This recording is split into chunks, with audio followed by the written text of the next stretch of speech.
Repita comigo, mas a mulher, que teme ao Senhor, essa será louvada. Amém. Podeis tomar os vossos assentos. A mulher virtuosa, ela é fiel a seu marido. A mulher virtuosa, ela é aliviadora de tensões.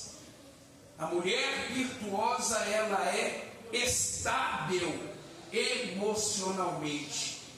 A mulher virtuosa, ela é uma alavanca na vida do marido. Por isso, essa mulher é elogiada pelo marido. A mulher virtuosa, ela tem conhecimento e discernimento espiritual. A mulher virtuosa, ela olha para a vida com os olhos de Deus. A mulher virtuosa, ela investe na vida dos filhos e não privilegia um mais que o outro. A mulher virtuosa, ela não perdeu e não perde a doçura da vida na educação dos filhos. Por isso, essa mulher é elogiada pelos filhos. A mulher virtuosa não é amante do sono mais do que o trabalho. Ela tem controle do cardápio da família. A mulher virtuosa, ela sabe mandar, mas ela também sabe fazer. A mulher virtuosa é precavida nas ações e antecipa soluções. A mulher virtuosa é rica, mas é simples. A mulher virtuosa nunca se estribou, nem se estriba na sua própria beleza. Enfim, esta mulher, a mulher virtuosa, ela é reconhecida, ela é elogiada pelo alto valor que ela tem. O texto que nós lemos diz que o seu valor, o valor de quem? O valor da mulher virtuosa excede ao rubi. Rubi é uma pedra preciosa, uma pedra vermelha, muito cobiçada pelas mulheres. O rubi é uma pedra inconfundível. O rubi é uma pedra rara.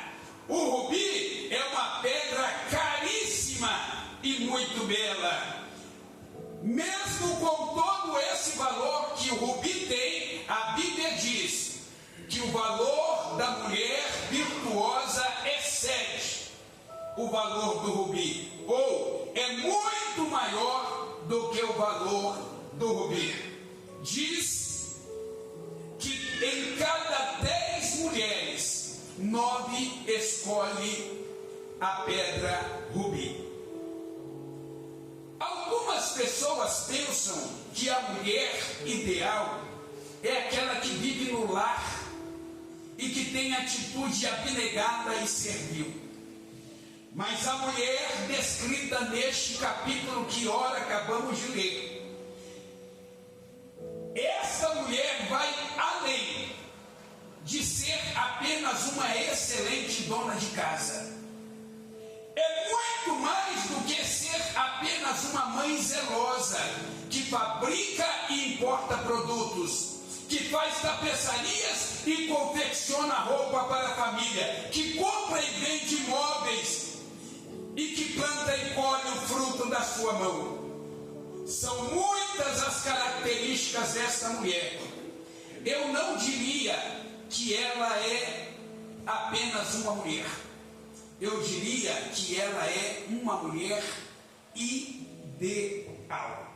Aleluia, glória a Deus. Mas a sua principal característica não são as coisas que ela tem, não são as coisas que ela possui. A sua principal característica não é o que ela é em porque a sua principal característica é o relacionamento que ela tem com Deus. Toda essa força, todas essas qualidades, todas essas características não vêm das suas surpreendentes realizações, são resultados de um profundo e sério relacionamento que essa mulher tinha com Deus. A razão da sua existência não são as suas qualidades. A razão da sua existência não é a sua beleza física, que ela era muito bela. A razão da sua existência não é a sua posição social, porque essa mulher era rica. A razão da sua existência era o relacionamento, obrigado, Gustavo, que ela tinha com Deus. Provérbios capítulo 31 relata a história da mulher virtuosa. Essa mulher é retratada como uma pessoa real, com virtudes reais, modelo para todas as mulheres em todos os lugares e em todos os tempos. Sabe o que essa mulher, a história dessa mulher ensina para todos nós? Que sem Deus ela seria apenas uma mulher. Aleluia, glória. Mas com Deus ela se tornou uma mulher ideal. Aleluia. Sem Deus ela era apenas uma mulher. Com Deus ela se tornou uma mulher virtuosa. Sem Deus, apenas uma mulher. Mas com Deus ela se tornou uma mulher de Deus. E tudo que ela tinha, tudo que ela alcançou, não era apenas fruto do seu trabalho, não era apenas fruto do seu esforço, não era apenas fruto do seu dinheiro. Tudo que ela alcançou foi por causa do relacionamento que ela tinha com Deus. É preciso nós entendermos que tudo na nossa vida começa com Deus. E eu preciso te perguntar, por onde você tem começado a sua vida? Você tem começado a sua vida, porque se você não começou com Deus, o teu final pode ser de muitas dificuldades. Glória a Deus, aleluia. A história é a história de uma mulher, mas isso aqui está relacionado à vida de todos nós. Um homem sem Deus, ele é apenas um homem. Mas um homem com Deus, ele se transforma em um homem de Deus. Aleluia. Um obreiro sem Deus é apenas um obreiro de carteirinha e de credencial. Mas um obreiro com Deus, ele se torna uma potência na obra de Deus. Aleluia. Qualquer um de nós aqui sem Deus, somos meros frequentadores de culto e de ceia, mas qualquer um de nós aqui com Deus somos discípulos do Senhor. Essa mulher, ela tem doçura de anjo. Essa mulher tem a força de um gigante. Esta mulher tem a sabedoria de um erudito. Esta mulher tem a destreza de um guerreiro. Com todas estas qualidades que são incontestáveis, a sua maior qualidade estava no relacionamento que ela tinha com Deus.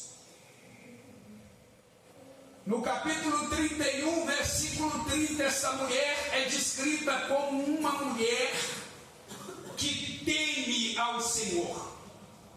Temor a Deus, joia rara perdida pela igreja contemporânea. Por que perdida pela igreja contemporânea? Porque a igreja nem sempre foi assim. O temor do Senhor estava presente no coração dos primeiros crentes. Atos capítulo 2, versículo 43 diz assim: em cada alma havia temor. Glória a Deus, aleluia. A irreverência da igreja contemporânea, da igreja atual, é a marca desta nossa geração. É só você observar como funcionam os nossos cultos e você vai perceber de forma muito clara que há muito tempo a igreja perdeu a sua maior característica, que era temer ao Senhor. Nós perdemos a admiração e a consideração por Deus. Glória, glória, glória, glória, glória a Deus. As coisas desta vida enchem mais o nosso coração do que as coisas de Deus. Irmão, ficou muito comum esse negócio de ir para a igreja, muito normal, muito natural. A gente não, oh, que coisa linda, gostosa, maravilhosa. Cheguei na casa, glória, acabou. Virou uma coisa muito normal, muito natural. Quando se fala em Deus, é muito natural. Quando se fala em adoração, é muito natural. Quando se fala em louvor, é muito natural. Você já imaginou? Você já parou para pensar nos serafins que ficam acima do trono de Deus, dizendo dia e noite: santo, santo, santo é o Senhor dos exércitos? Irmãos, é uma eternidade. Já se passaram milhares e milhares e milhares de anos e eles continuam todos os dias dizendo: santo, santo, santo é o Senhor dos exércitos. Todo dia, quando eles olham, eles dizem: uau, é Deus. E eles dizem: santo, santo, santo é o Senhor dos exércitos. Essa coisa de dizer para uau, que coisa linda, acabou. A gente perdeu. Isso aqui ficou muito natural. Eu estava me lembrando do casamento do Guilherme e da Ana Sara, porque eu vi muitas histórias. O casamento foi de dia. Eu ouvi muitas histórias de gente que não dava para ir, de gente que estava trabalhando, de gente que estava viajando, e estava assim, estava assado. E todo mundo se organizou para estar lá. Aleluia. Ninguém faltou. Ninguém chegou atrasado. Todo mundo que tinha a sua função no casamento estava lá. Os garçons, a líder do cerimonial, o oficiante, os convidados, os padrinhos, os parentes, os amigos. Todo mundo estava lá. E eu ouvi muita gente falando: não dava nem para mim estar aqui, mas eu tive que fazer isso, eu tive que trocar o horário, eu tive que fazer aquilo. Nós nos adequamos para poder estar lá. E é assim que deveria ser na obra de Deus. Aleluia. A gente deveria se adequar à obra de Deus, ao chamado de Deus, à vocação que Deus nos deu. Mas me parece que acontece o contrário. É a igreja que tem que se adequar a mim. Se a igreja não conseguir se adequar a mim, ela fica para o segundo plano. Quando na verdade é eu que tenho que me adequar à igreja. É eu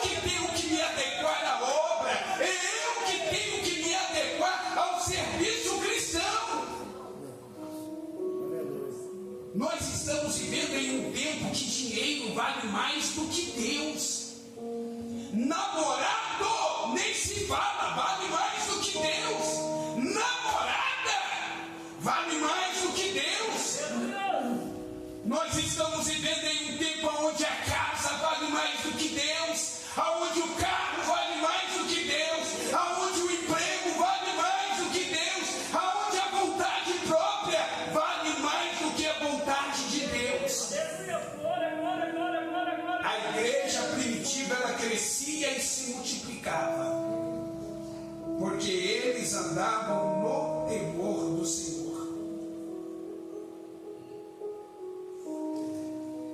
Mas esse temor, com o passar dos anos, ele foi se esfriando. E no final, nós acabamos se esquecendo do temor do Senhor. Aleluia! A nossa história, a história da igreja, é muito parecida com a história de Salomão. Deus aparece para Salomão e diz: pede o que você quiser. Salomão, de forma surpreendente, podia ter pedido riquezas, poder, pediu sabedoria. E Deus, de forma surpreendente, respondeu Salomão, não somente com aquilo que ele pediu, sabedoria, mas também com muito dinheiro. Salomão se tornou o homem mais sábio de toda a terra. E Salomão se tornou o homem mais rico de toda a terra. Mas no final, ele se esqueceu da coisa mais importante da sua vida.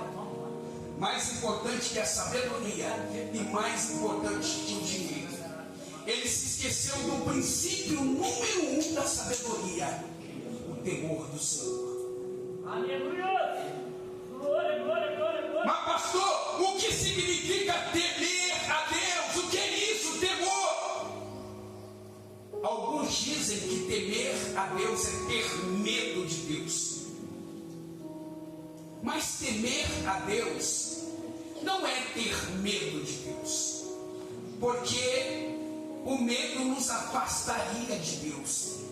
Temer a Deus é uma qualidade positiva de respeito, de reverência e de piedade. O temor, na verdade, nos aproxima de Deus.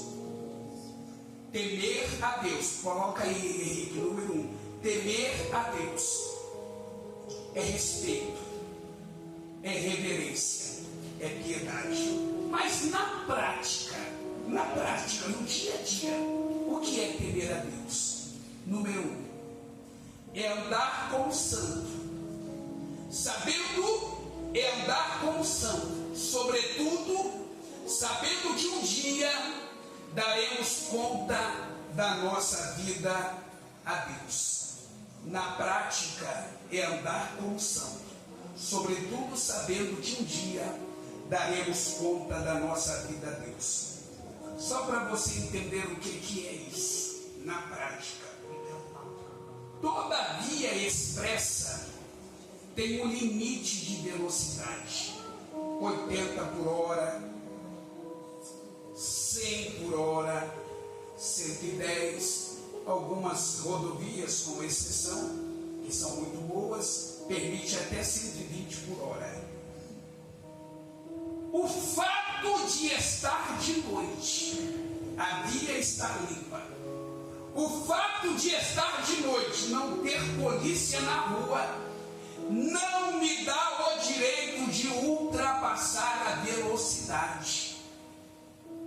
Mas tem alguns motoristas, entre aspas, espertos, que de noite a pista está vazia, de noite não tem policiamento na rua, acha que pode correr e se esquece que na rodovia tem radar, e o radar pega tudo.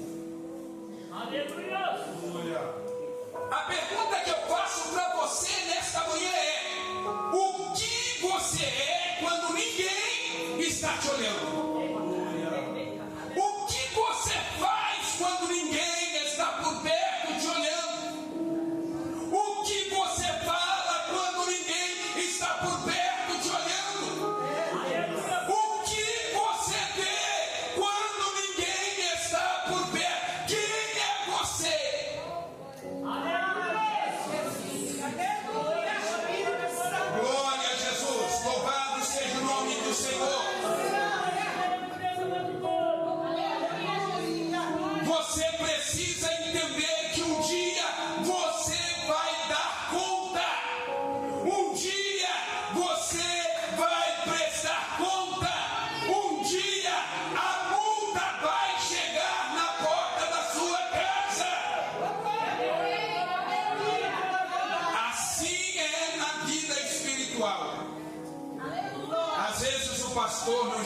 vendo, às vezes o líder não está vendo, às vezes os pais não estão vendo, e você acha que pode viver na prática da prostituição, na prática do adultério, na prática do pecado, porque ninguém está vendo.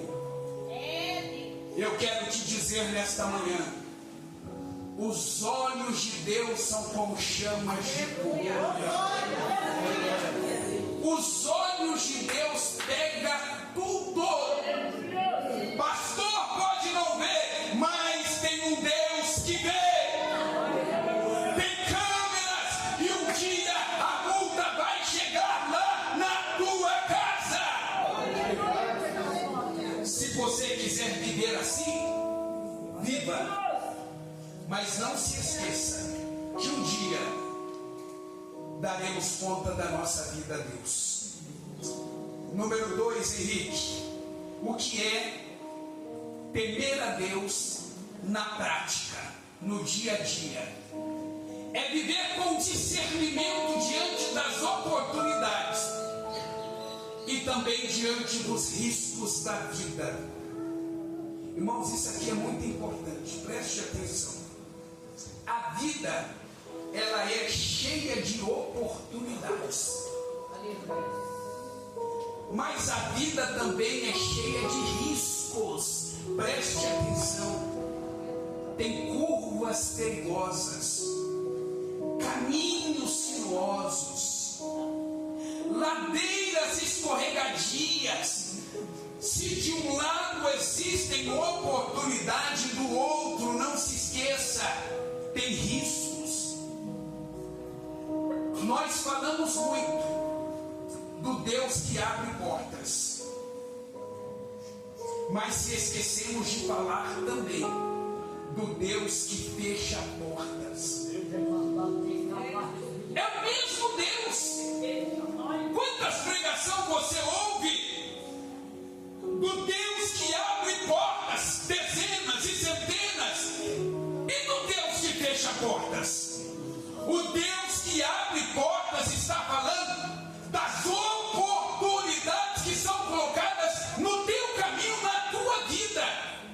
Mas o Deus que fecha portas é o Deus que faz você se livrar dos riscos e perigos que existem todos os dias na sua vida. É assim que funciona a vida. Oportunidades. Deus abre a porta.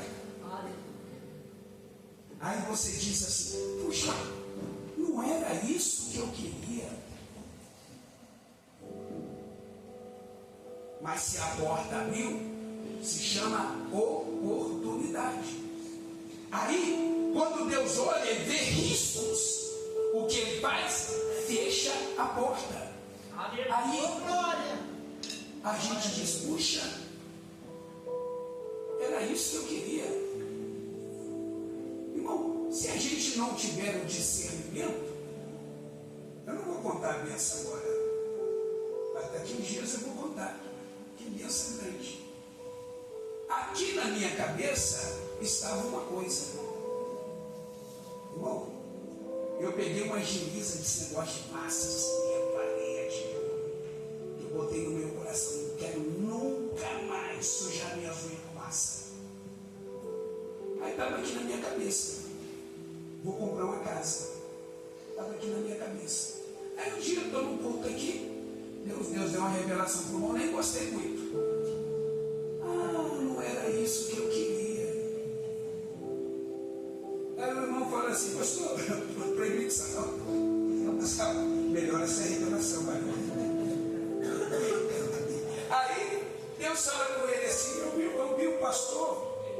vi o pastor num lugar, num terreno, com a planta da casa, olhando para a planta e olhando para o terreno. Quando eu falei isso, aí eu me lembrei: o Deus que a gente serve, Ele abre portas e fecha a porta. Aí na semana seguinte apareceu uma oportunidade. Não era o que eu queria, mas foi a oportunidade que Deus me deu.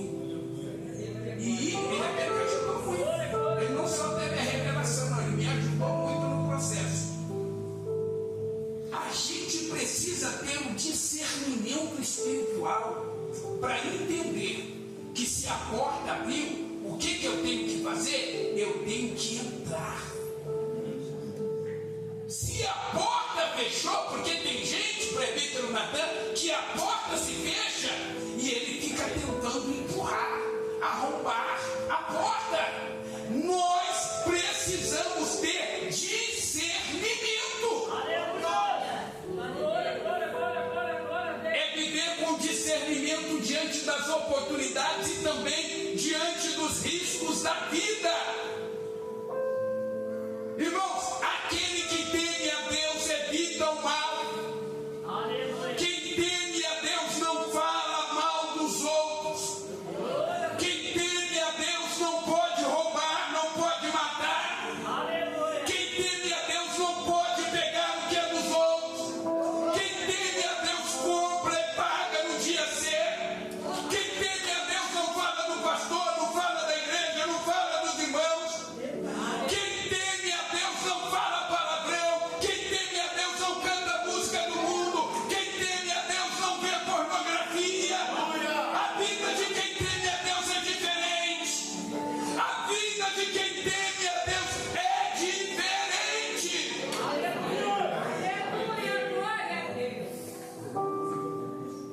José estava diante de uma grande oportunidade, que na verdade não era oportunidade. Depende do discernimento. Se fosse outro, eita glória, aleluia.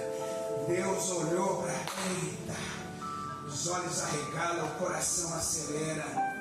José viu que não era oportunidade, era risco.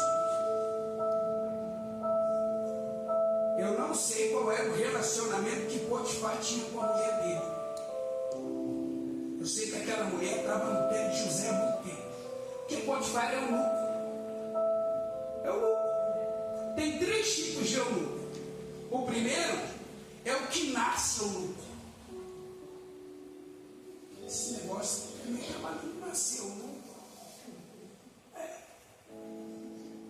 Tem gente que nasce eunuco, ou seja, ele não tem desejo sexual, ele é eunuco. Está entendendo, Kaique? Segundo, é aquele que se faz eunuco, como Paulo. As pessoas acreditam que Paulo se fez eunuco, ou seja, eu não quero mais mexer com esse negócio, essa tranqueira, não quero mais saber de mulher. Exagerei.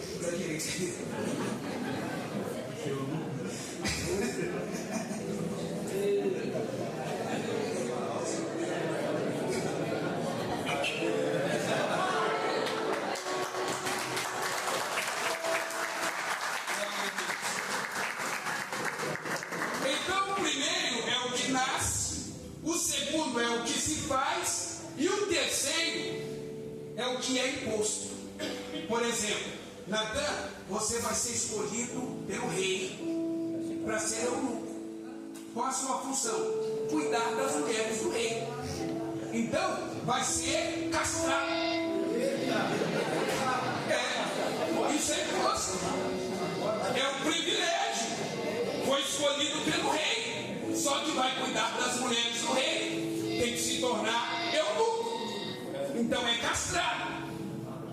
Eu não sei qual desses casos é o caso de Potifar. Ele não era castrado, mas possa ser que ele se fez, ou possa ser que ele tenha nascido, não sei. Eu só sei que a sua mulher estava doida para pegar José. Mas a Bíblia Sagrada diz que José temia a Deus. E todo aquele que teme a Deus terá discernimento para saber o que é oportunidade e o que é risco. Todo aquele que teme a Deus terá discernimento para separar o santo do sagrado, para separar o santo do profano. Todo aquele que teme a Deus vai ter um discernimento para separar o que é bom e o que é ruim, o que vem de Deus e o que vem do diabo. que teme a Deus vai ter o discernimento para olhar e dizer: isso não é para mim. É até bonita, mas não é para mim. É até bonito, mas não é para mim. Quem teme o Senhor vai ter discernimento para saber o que pode e o que não pode falar. Quem teme a Deus vai ter discernimento para saber aonde pode ir e aonde não pode. 3.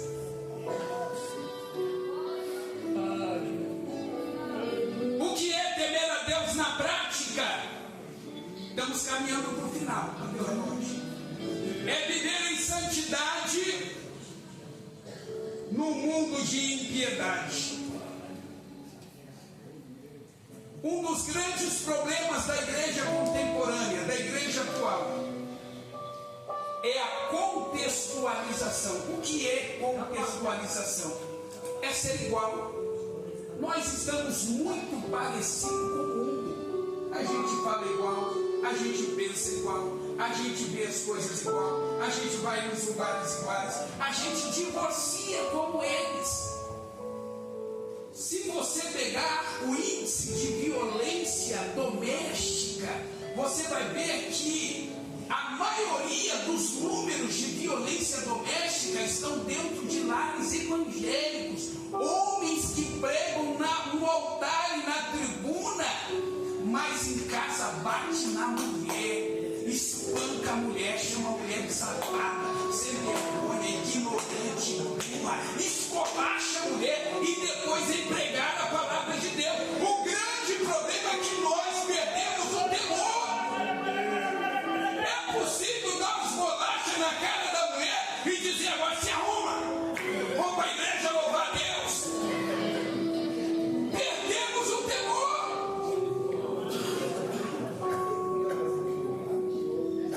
A pergunta é: como viver no meio da lama e não se sujar?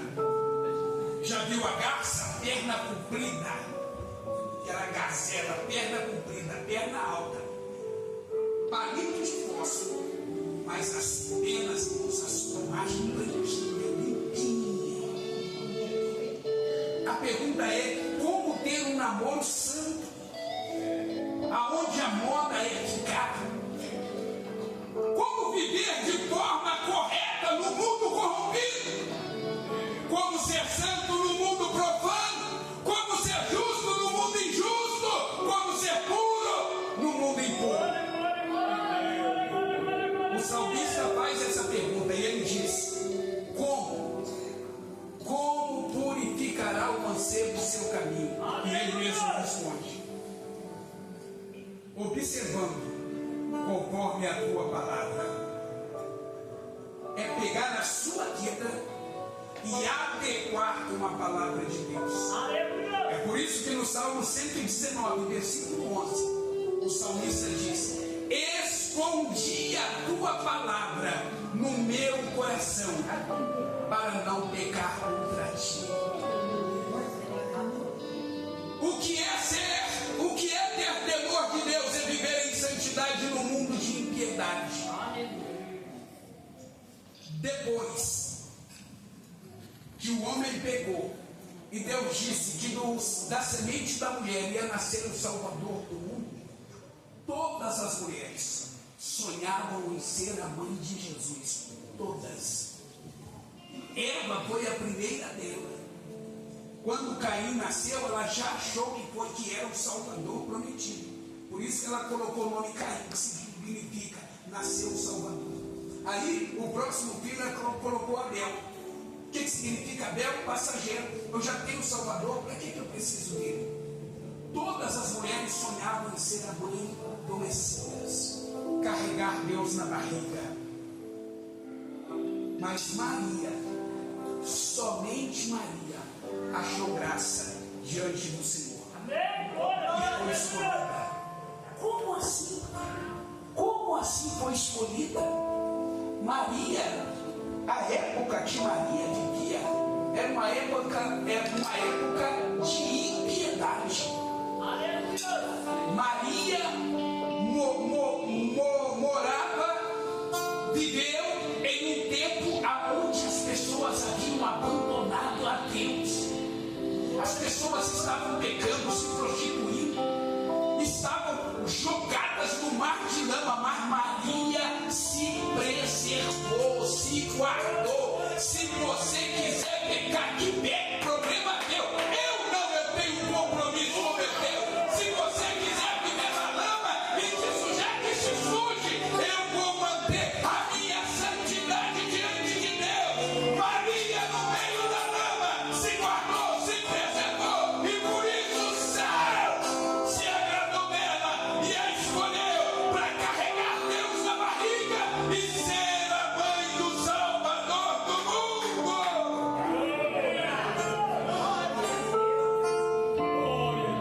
Na Bíblia, pecado é pecado. O que era pecado no princípio do mundo era pecado na época de Jesus, e é pecado hoje, e será pecado sempre. Não existem concessões. Mas é pastor, é obreiro. Não existe concessões, é pecado. É rico, é famoso, e daí é pecado. É intelectual, é sábio, é entendido, e daí é pecado. Mas é filho do fulano, é filha da Bertana, e daí é pecado.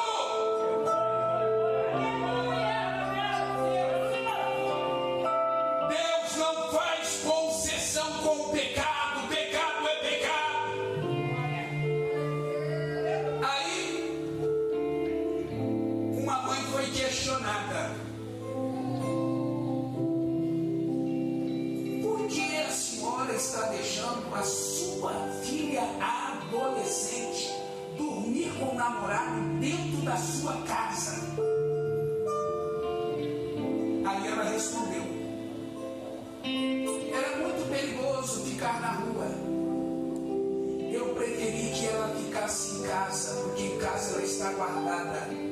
Quem disse que o pecado guarda alguém? Quem disse que a vida errada protege alguém? Não importa se é na rua, se é no hotel, se é no mato, se é em casa. Não importa, pecado traz destruição e morte. Aí, a outra mãe, todos os meses levava sua filha adolescente para tomar injeção. Tomar injeção para quê? Para não engravidar. Mas como assim? Senhora crente, serva de Deus, contribuindo com o pecado da tua filha adolescente? 60% das meninas adolescentes, 60% delas engravidam com 15 anos. 30% engravidam com 13 anos. E 10% das adolescentes engravidam com 11 e 12 anos. Aí você assiste uma reportagem, a mídia dizendo o que nós podemos fazer para preservar os nossos adolescentes. Tem que dar informação. Qual informação? Tem que usar preservativo, tem que tomar remédio, tem que se prevenir. A Bíblia Sagrada não diz isso. A Bíblia Sagrada diz que o adolescente tem que servir a Deus, e só depois do casamento ele pode viver a vida sexual que ele deseja viver. Em momento algum alguém diz: tem que orar pelos adolescentes, tem que dar Bíblia para os adolescentes, tem que levar os adolescentes para a igreja, tem que levar os adolescentes para Jesus, e assim eles vão ser preservados. Crente não negocia com o pecado.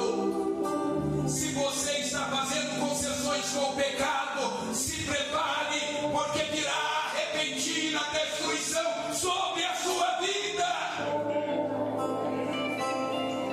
Aí o irmão está do lado, está para baixo. Aí você pergunta: o que é?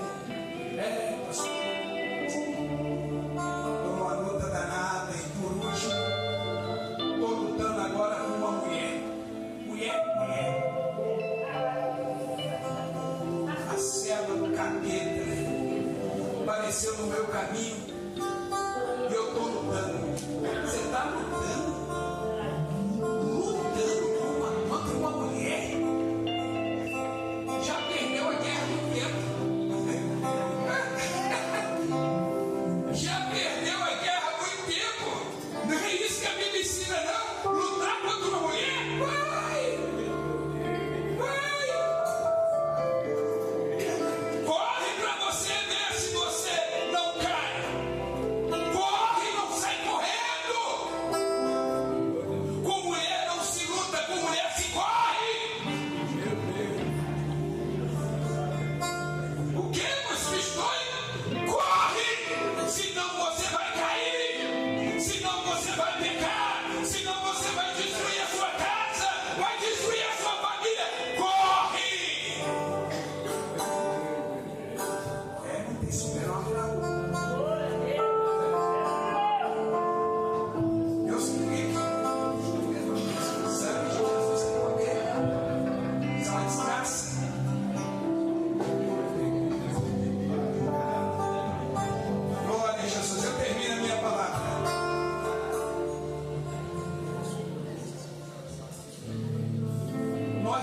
dizemos muito que amamos a Deus,